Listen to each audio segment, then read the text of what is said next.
What's up, guys? It's your host here, Spartanic Arts DxD, back with another high school DxD related video. And today we have What If Issei Left, part 4. If at all possible, if we get hit 500 to 600 likes for this video once again. I'm sorry for taking so long for the next part to come out, but I had some things to do and some things to take care of at school, track, etc. You get the point. If you guys want to know exactly when I upload / my upload schedule, click the little blue button right next to the subscribe button, or click the first link in the description below. Or if you're in the premiere, which I know you are, hit that like button right now. Okay, go ahead and click the first link in the premiere button as well. It's literally on the top. It's pinned. It's going to be a pinned comment. So thank you guys so much for the support. It's been absolutely crazy. This part is also, things get more crazy, bro. You know that boy Issei got some emotional damage. I'm not going to cap. So let's go ahead and see what's going to happen in this next part. I mean, bro, this is really exciting. Remember to go subscribe to my other channel, Fallen DxD, and Popowski down in the description below. Thank you so much for 35,000 subscribers. I am currently recording this the 25th. So yeah, hopefully I can get this out the 26th, and I will announce it. So thank you guys so much for the support, man. Without any further ado, let's go ahead and get into part 4. Chapter 11. In the Dream of Issei. Issei opened his eyes. Everything was white. That white was infinite. No matter what he sees, everything was white. He was alone in that white. This gave him a feeling of tranquility and peace. But for a moment, all of the space changed. All of it went white, and a floor of white ceramic tiles appeared. White walls and blue line and a smell of alcohol. Seeing all this, he looked in the sitting of an old chair. He was in a hospital. But he died in a hospital. He just waited. What happened? So he was there, or just there. But from the wall on the left, something began to illuminate. The sound. He saw the direction of the projector of the cinema. Then images began to appear in the front. Issei did not pay attention until I heard a voice calling. What? Issei's questioning. No running, said the voice that Issei knew.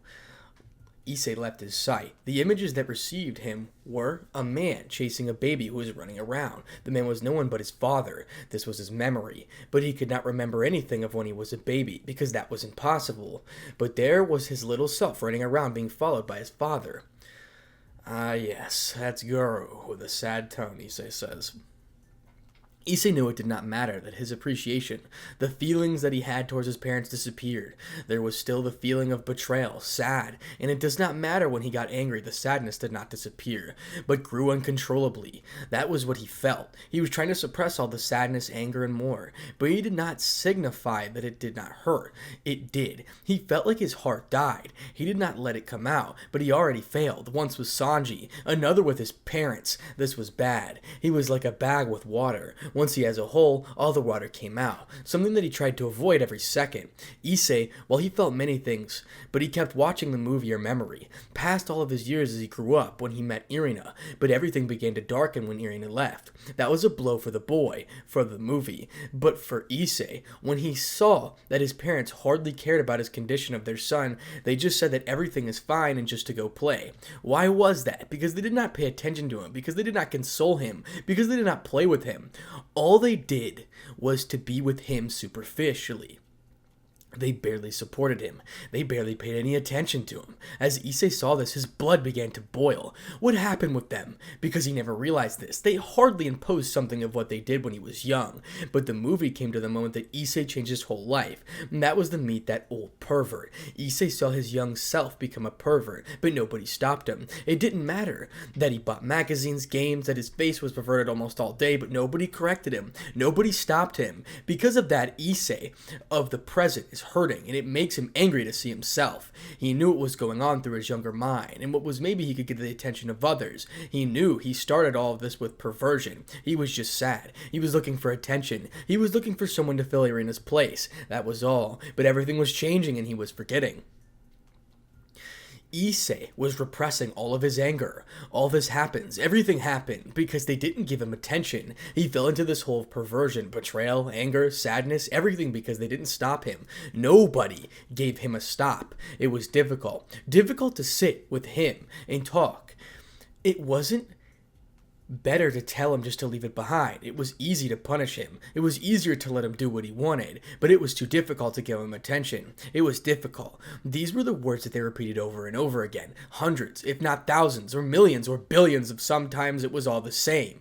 It was all the fault of something that happened when I was a child. Everything happened because of his sadness. Everything happened because of his stupidity. Those were Issei's thoughts, until he heard something that broke him again. Issei, stop being a pervert. You are a disgrace, Goro says, becoming annoyed. He uses her Goro directly. It was all his fault. Well, no. Shut up. Not everything is my fault. Everything is because they could not do their damn job as parents, as they should. Everything was that pervert's fault. Everything. I am not to blame, Issei says, getting up from his chair. A fire started. Everything was quickly burning.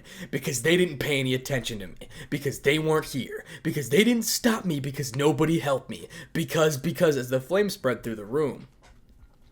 Because you sided with those bitches and your son.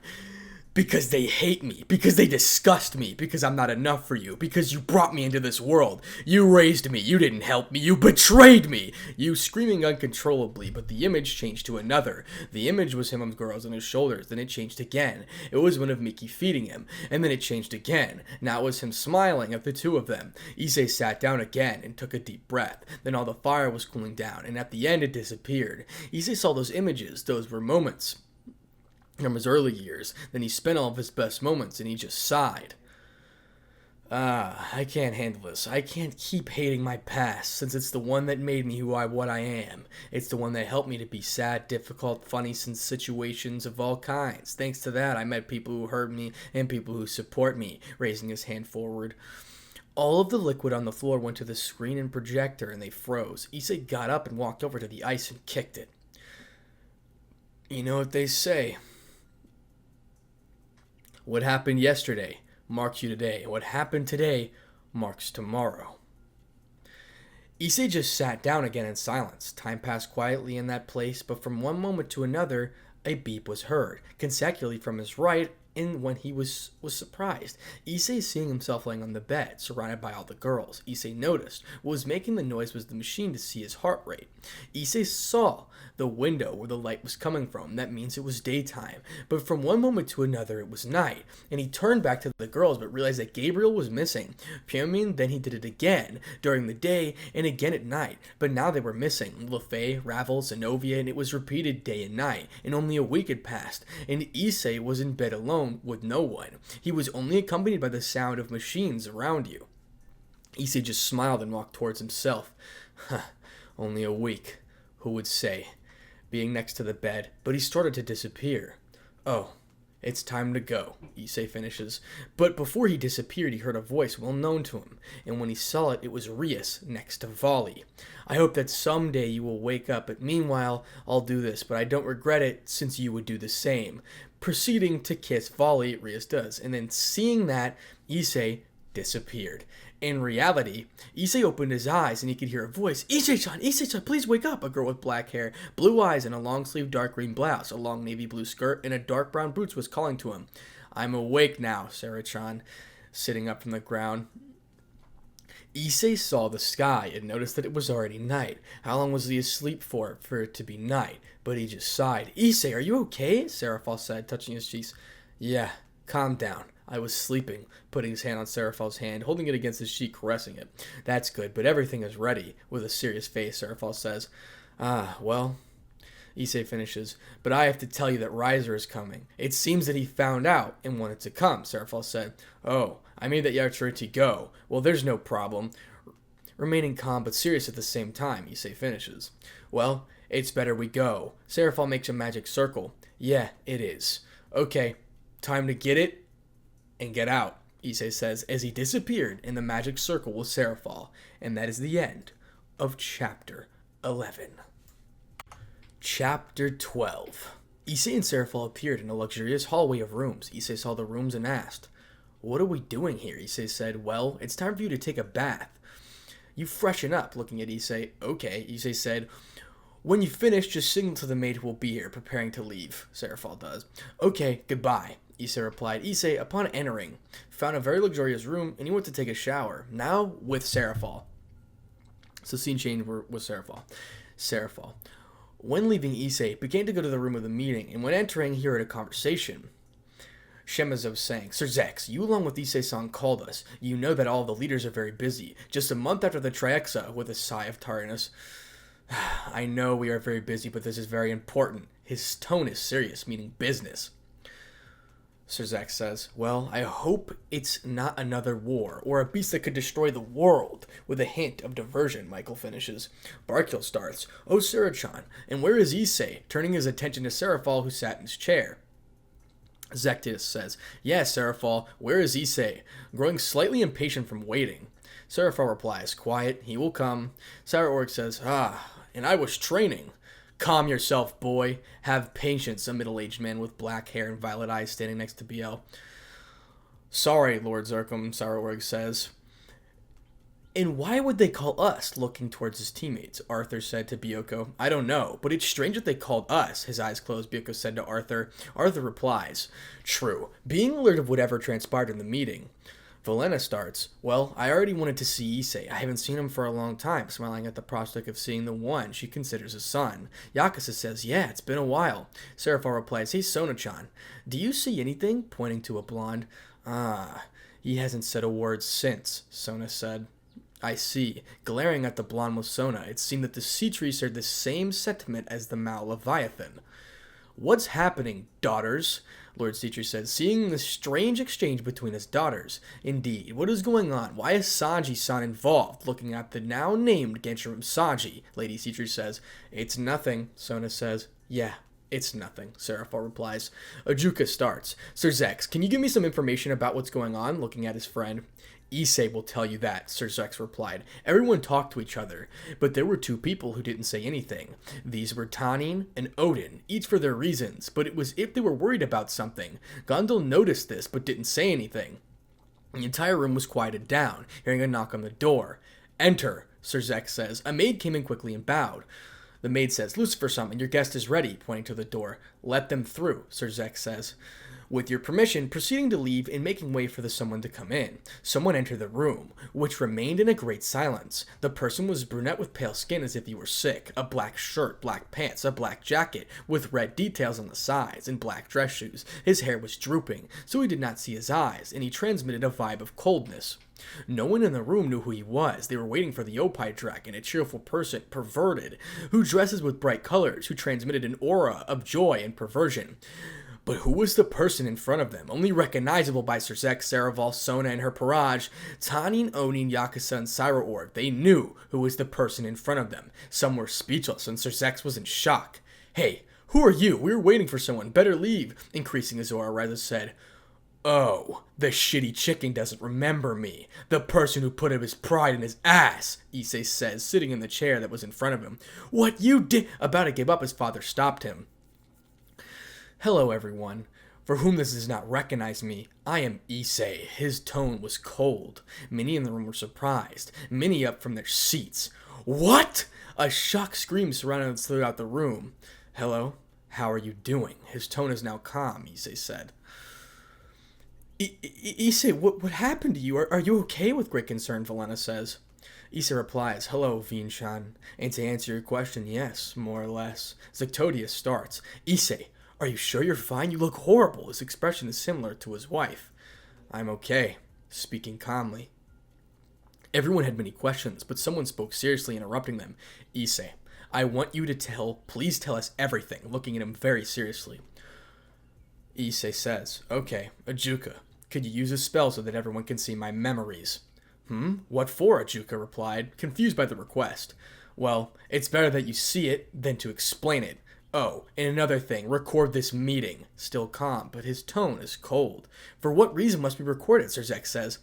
I'll explain later, Issei replies, turning his attention back towards Ajuka. Ajuka was not sure, but seeing Sir Zex nod, he did what he asked and the room turned quiet.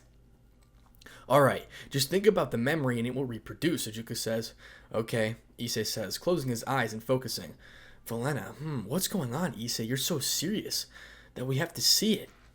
Yakuza says, Yeah, that's true. Issei replies, You will see. The room change of color. starting with everything from the beginning. Those in the room were confused. When Issei's room appeared, they saw how he went to school, and when leaving, Ddraig informing him that he felt Orpheus, and that so everything began as Issei sees as a part of his harem with Vali. All of his feelings were transmitted. Many could not believe it. Others would not believe it. All the sadness was immense, that broke the hearts of many who appreciated Issei. They saw how he went to the house, hearing the conversation of the girls. When they thought he left, the Gremmery clan began to feel more and more shame from Rias' actions. They saw how he trained, beating the visuals of Sanji and Vali, how he discovered the others and saw two of his best friends with so-called fiancés. Though they noticed something about those friends of his, they felt a feeling of darkness. Nothing good began to appear, such as seeing the one he considered his other father was with two of his women.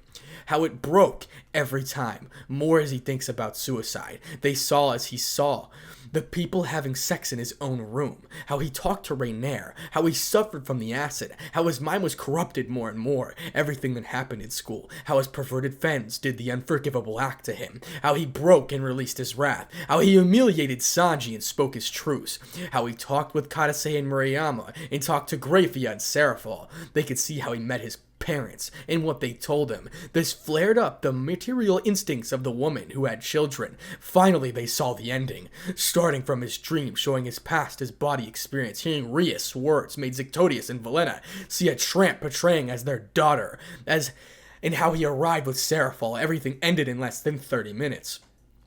Everyone was silent, but they released their auras as if there was tomorrow. The worst were the parents of the girls, Zictodius and Valena, Lord and Lady Phoenix, and even Michael and Uriel. So much anger in their thoughts, their wings flickered, despite that was implemented into the system, and they could see a flaw.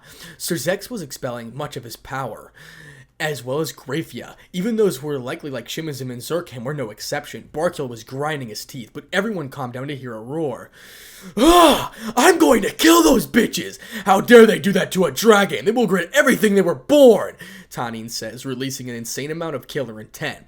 Calm down, Oji-san, looking at his master that he trained him. When he came to the underworld months ago, Tanin froze up, seeing the eyes of his students. They were empty, no emotions, almost lifeless. That's why he calmed down. "I had a bad feeling when you sent me the call, but this... You already looked for things to do the ritual," Tanin said. "Yeah, I almost have everything prepared," Issei replied. Many were reassured to hear the exchange between the two dragons, but someone spoke. You don't seem affected." Calm, not understanding the scope of the situation, Sanji says out loud. Everyone, when they heard those words, turned to the bastard. They felt a murderous instinct that only lasted a second, but it was so much that it gave Surzex gave him chills. "Oh, I forgot you existed." His tone was very cold. Issei said, "But everything is done. You lost and I won," Sanji said, trying to be mocking, but he was about to find out that he never won. "Oh, you won. I guess I should refresh your memory and begin Act 2 of what happened in school earlier today," appearing next to Sanji. Becoming a little scared, but he was grabbed by the face and lifted up. "Oh, congratulations. You took away the virginity of some fucks, bitches, whores, whatever you want to call them. But you have once proven yourself useless, and thanks to your shortcomings, it looks like Kao and Gengo won't be getting in a nice nephew from you," increasing the strength in his hand when he released his murderous instinct. "You know to why I did not exclude you from this meeting? It's because I want to ask you something." Vitra, increasing his strength more. The pressure around the blonde's head made him scream in pain. "So don't test your luck," releasing the inferior dragon. "Hey, Vitra, Albion and you, either one of you in agreement with this?" Sitting in his chair. "Me? No, but Albion seems to have something planned," Vitra said. "I see. Well, I don't care. Your stupid carrier made things that much easier," Issei said. "Yes. He's not even worthy of being called a dragon anymore, just a low-class demon," Vitra says, taunting the blonde that he was trapped inside, knowing the consequences of what will happen to whatever dragon's females that he mated with, and losing to said dragon, dishonoring himself. He was about to continue talking, but felt two people looking at him with sorrow. Those were Valena and Yakuza. I'm sorry," Valena says, crying from feeling what he's been through. She couldn't take it and hugged her son. Yakuza didn't say anything, but she hugged him, trying to keep the composure at this moment. Everyone in the room found something to say, all said at the same time. "Sorry." Issei replied, quiet. "I don't do pity," Issei says, But you're dying because of my daughter's fault. His hand shaking for what his daughter has caused, Sekiryuutei says. You don't have to worry about that, Issei says, letting go of the two women. Barkyl says, how can you be so calm? Squeezing his fist so much that it was bleeding. Well, simple. Why bother? Everything is over. I won't do anything because I don't need to, Issei says. Sekiryuutei says, that damn child! Speaking through gritted teeth. Serzek starts. Issei, what do you want to do with them? What punishments do you want me to impose on them? Serious about Issei may say, after all, he is the pillar, and this would be considered treason, Serzek said. Issei replies, listen, Serzek's knee. Surprising him with that nickname. I am not their husband. I am not their fiancé. I am not their boyfriend, nor their friend. As far as I'm concerned, I'm not part of their family. His tone was very cold. So they will fight their own battles. I am not helping them anymore. If they want happiness, they have to fight for it themselves. But if they put their faith in that pathetic blonde, pointing towards the blonde that's still on the ground, well then good luck to them. All were silent, but Ajuka spoke. Ajuka says, tell me two things first. Why did you want me to record this meeting? And second, what will you do now? Closing his eyes in concentration. First, is to show it to the other factions if they ask about me. And second, I'm leaving, Issei said. Those words surprised everyone, but also confused them. And how long will you be going? Sarorg said.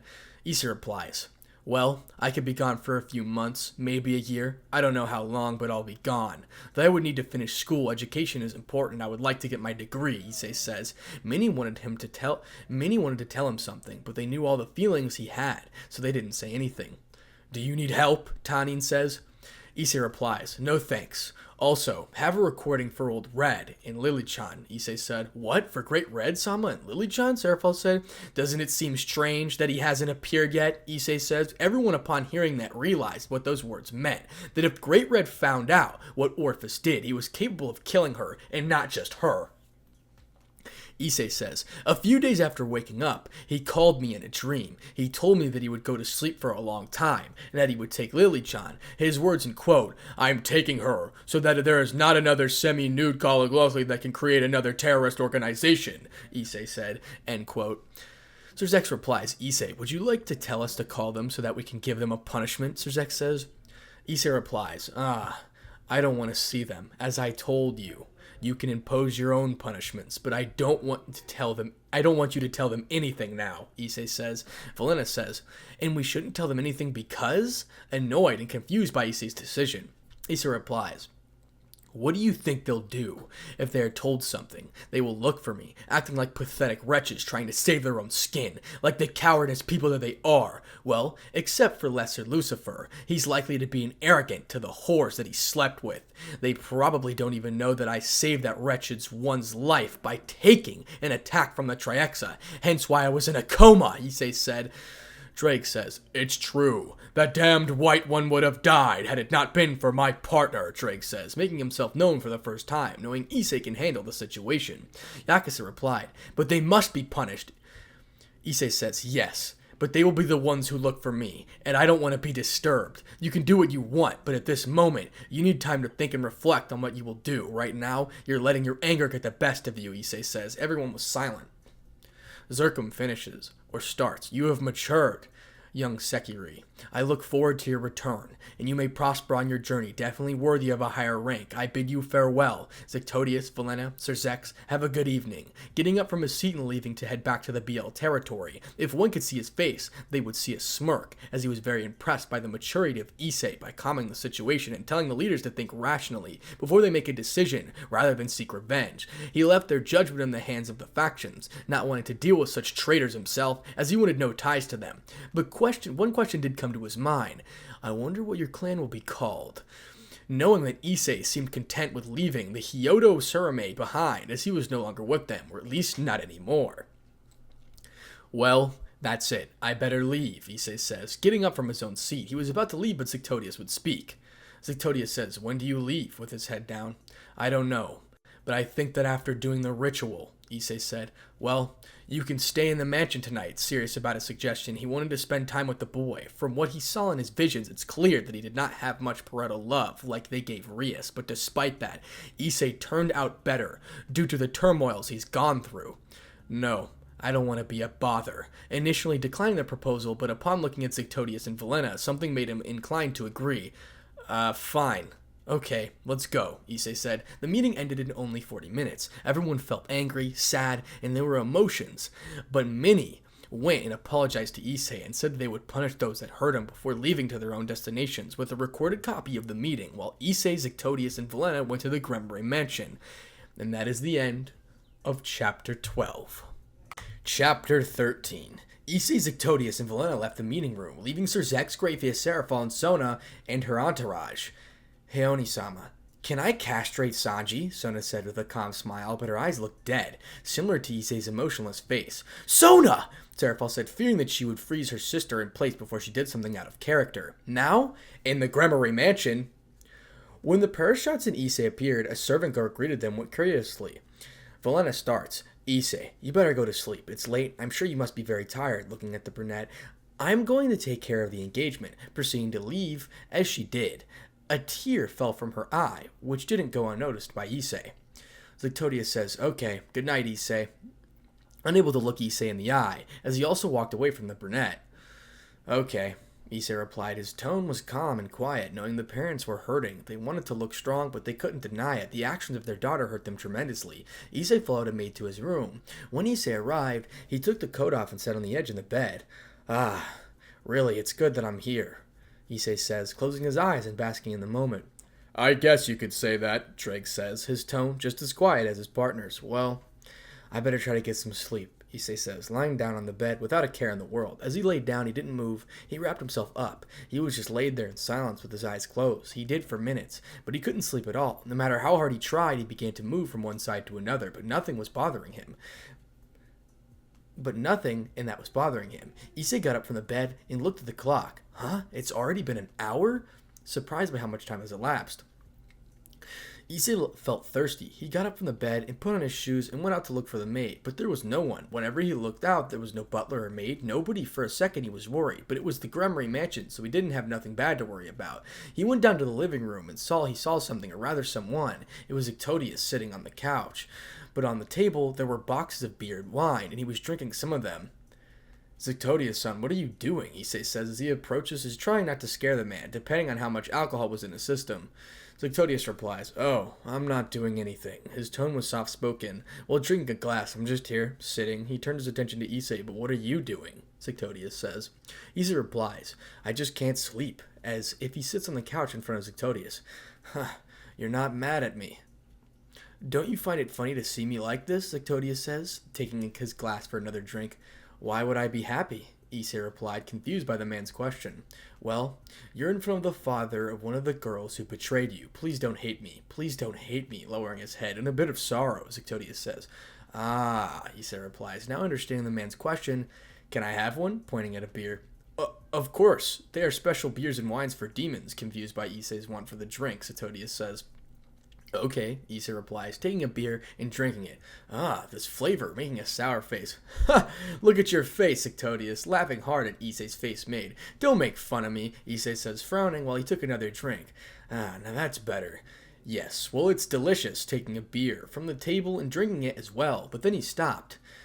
Issei starts, Zictodius, son, don't ruin the moment. Issei replies, taking another swig of his beer. You and I are here, calmly drinking. There's nothing else. His tone and Bashi Parma were calm. Zictodius starts, but, clenching his teeth, and a tear came out of his eyes. I can't be in front of you calmly. It makes me angry with myself. It hurts me. It makes me angry, frustrated by what has transpired, Zictodius says. Look, you, collecting himself to say the right words to calm the man down. You shouldn't be worrying. I'm calm. I don't hate you or anything. Drinking another beer. But if you want to get it out, I won't stop you, smiling at the man, letting know that it's going to be okay, Issei says. Zictodius has so many regrets. Felt as if the stress he had was gone because of those words and he could only smile.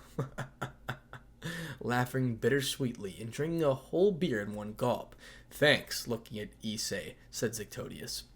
You don't have to thank me, Issei replied, drinking his beer like Zictodius just did. Well, This is very depressing, Zectodius starts. Getting up from the chair, I'll put on some music for the environment, taking out of control where he started typing. Huh, well, I guess you're right, Issei says, drinking another beer. I think this'll do, Zectodius says, after typing what he wanted. Oh, I know this one, Issei says, putting the beer aside. Well, it's one of those ones that I like the most, starting to hum the rhythm of the song, Zectodius starts. Issei, verse 1. I've been locked in a locker, I was picked in the last soccer, and that was all fun, but they're fun, it ain't fun, man, I'm done. And I know we're all different, our beliefs and religions, but I don't see the difference in me, you, your two, or most vows. Issei and Zectodius pre-chorus, so if you've had enough then, Zectodius and Issei just start constantly singing. Yeah. Ha! You sing well, Issei said, relaxing the sofa, feeling as if the weight was lifted. Well, you're not so bad yourself, Zectodius said, relaxing as well in his own chair. Zectodius and Issei are just silent, and then they start laughing for no reason. Do you want to continue? Issei says, grabbing another 2 hours. Oh, you can keep up with me, son? You think you can keep up with me? Zectodius says, laughing, not noticing what he called Issei. Ha! We'll see about that, old man, Issei says, smiling at the banter between the two. The two of them continue to drink and sing for about 2 hours. Huh, it's funny, I read about this in a manga. One was taken with a father as he kept singing, but remembering what Zectodius called him.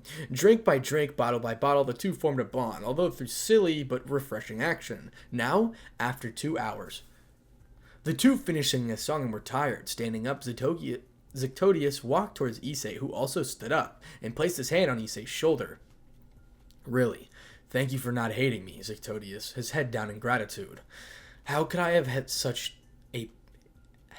hate such a pitiful old man, Issei says, smiling and patting Zectodius' hand in reassurance. I'm not pitiful, Zectodius says, patting Issei's shoulder in return. Issei says Zectodius at the same time. Cheers, raising the bottles and drinking to their own drinks in one gulp. Sitting down on the couch. It's been a long time since I drank and had fun, Zectodius said, looking at the ceiling. Issei replied, this is the first time that I had fun in a long time as well, sitting on the couch, remembering years ago, when he first went fishing with the girl or played with Irina. Only those good times, not had it transpired in the last couple of days. Zectodius replies, well, it will not be the last, looking at Issei. Maybe when you return we can go there to a party with Lord Citri and Lord Phoenix. But thought to himself, or better yet, when you are promoted. You deserve it after all, after you've done. You've definitely proven to be more of a high class than Rias was, Zectodius says.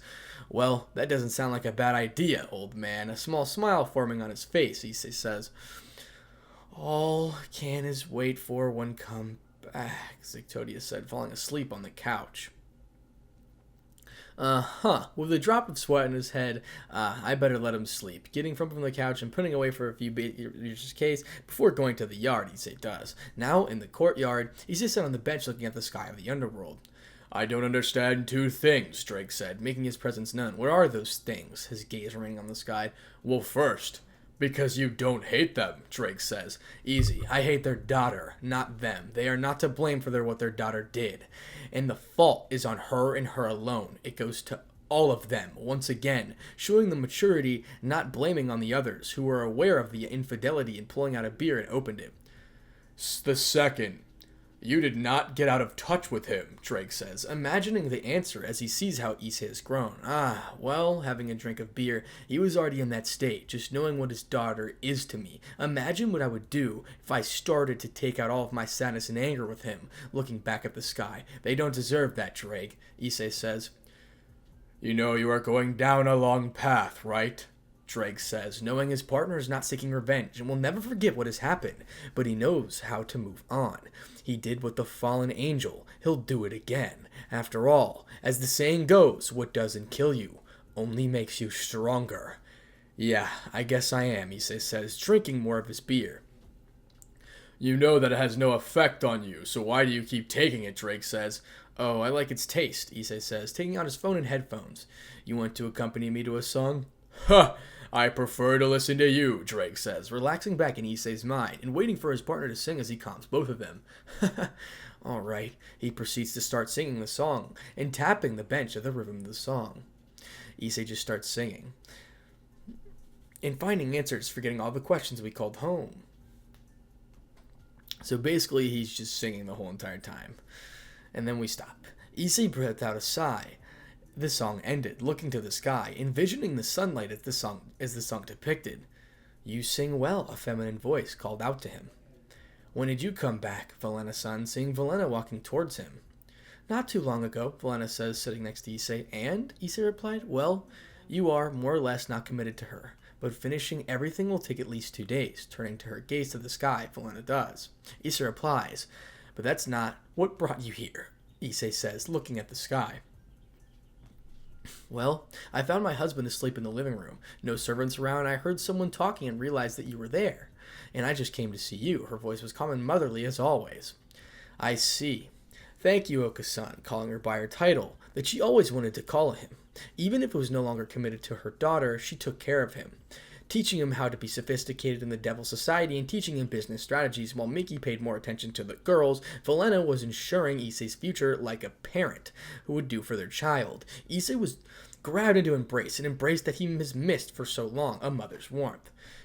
You finally called me Oka-san, Valena says, sobbing like Lytodius before her. She broke down. This boy, her boy, acknowledged her. Though, it wasn't the circumstances that she wanted, but in the end, she got her wish. From the conversation that she heard, he showed no hate towards them. He did not blame them for their daughter's action, the maturity that he's shown in just a year. Although others failed to see it, she had paid attention and her efforts came through. Judging from his memories, he still needs that mother figure in his life. As the saying goes, when one door closes, another one opens. He shut that door on Miki and has given him the opportunity to fill that void. Issei says, you don't have to cry, knowing the parents were hurting, so he wanted to reassure them not to worry about him. He'll be fine. Valena says, I know. I just wonder how you call me that. I'm so happy. A smile on her face, holding him closer, kissing him on the head. Valena does. Issei replies, it's okay. Feeling better that the woman will be alright when he leaves, and the two stayed like this for a few more moments. It's getting late. I better go to sleep, Issei says, removing himself from the woman's embrace and getting up from the bench. This night made him feel a little bit more refreshed, able to appease the two parents so they could sleep calm and a sense of mind tonight before dealing with the repercussions of their daughter's actions and how it will affect the clan and also the alliance. Valena replies, Issei, there is someone waiting for you at the door of your room. Her tears now dried up and her features back to looking sincere and calm. Issei says, confused by what he heard, but he felt he left with a departing message. Good night, Oka-san. He was focused on finding out who was at the door. He never heard the woman's response. Valena says, good night, my Sochi, letting her words be carried by the night wind watching him. He was out of sight. She remained silent. Zictodius appeared and sat down next to her. If you're unfamiliar with... Sochi means sun, by the way, if you're unfamiliar with Japanese. I can't believe he doesn't hate us, Zictodius says, calmly looking in the direction that his wife saw Issei go. Valena replies, neither can I. You really are a stupid child, daughter, leaving a good man. Who knows what other troubles your fun has caused. Looking to the sky, frustrated by the actions her daughter did, Rias did not deserve her Sochi. Zogio says, you're right, my dear, frustrated like his wife, but then he remembered something. Hey, who is Issei's visitor? Zictodius says. Nobody special. I only tell you that we may not see him early tomorrow. Laughing to herself, she hopes what happens to Issei tonight ease from the pain he has been holding on to, Valena says. That worries me, Zictodius says, uneasy about what could happen as he was making progress with Issei. Valena replies, no need to worry. I will only say that Issei will not be coming out as a virgin. Laughing louder, as to see what Issei has in store for tonight, Zictodius replies, oh. And now coming to an understatement, his face was priceless. And that is the end of chapter 13. And that is where we're going to stop for now. Now, I'm not sure exactly how many minutes this is. It's probably like 39 or 41 or something like that. But let's go! This part was fire! Another fire part, bro. I'm excited to see what happens in the story next. I really want to see what punishment they do to the girls. I want to see if my boy comes back and kills them like he should, because I definitely want that to happen. Alright, bro. Oh my god, dude. I'm not even capping, bro. It's so enjoyable to read these stories when I get done arguing with people like that. Oh my god, you have no idea, bro. This completely gets my mind off things. Holy shit, man. I couldn't even tell you what happened the other day, but I'm so pissed. You have no idea. Bruh. Okay, anyway, I'm sorry. Enough about my life situation. But anyway, so dude, I mean, y'all can't even cap, bro. That was heat. The next chapter was 30 minutes, so I stopped there. I saved it for the next episode because then this episode would be like an hour and 50 minutes, and I can't do that yet. This either might come out today or might come out tomorrow, but either way, the video is going to be done by today. So I just wanted to thank you so much for the support and everything that's been going on, man. And once again, if y'all ever got anything to say or need any help in the comments, bro, just release your stress in the comment section. Don't worry. I understand. I'll just do it anyway. But yeah, I wanted to say, thank you again for all the continuing support that I've got. Like, it means a ton, bro. We hit 35,000. We got that 40K grind. If we hit 50K on this channel too, that'd be crazy. And we're on the grind. I'm not even gonna cap. And we hit 54,000 on Popowski. Fallen DxD. I might turn Fallen DxD into a talk about anime channel, or just something with just talking about anime in general, or just my thoughts about stuff, because a lot of people just like hearing my voice in general. So I might just constantly upload. I can't even tell you. Your boys got to get the big plans. Thank you so much for support. If you can hit 500, 600 likes, if we could hit that like button right now, I know y'all starting the premiere. So thank you so much for the support, man. Once again, if you want to become a limit breaker, a balance breaker, or a potential unleashed person, or an Ultra Instinct member, click the little blue button right next to the subscribe button, or click the first link in the description below. Remember to subscribe to my second channel, Fallen DxD and Popowski. And once again, I really do appreciate it, because your boy, once again, I love reading these stories because it gets my mind off of the arguments I have in real life that is just really irritating. And I like talking about that shit on stream, but I'm not going to talk about it now. So I'm just going to leave it be. It's better not to talk about it, because then I'll eventually, hopefully, forget about it. My bad. I won't forget about it, but I'll just, live with it and eventually move on and realize how worthless it was in the first place. So thank you so much for the support, man. And without any further ado, Spartanic Arts DxD out.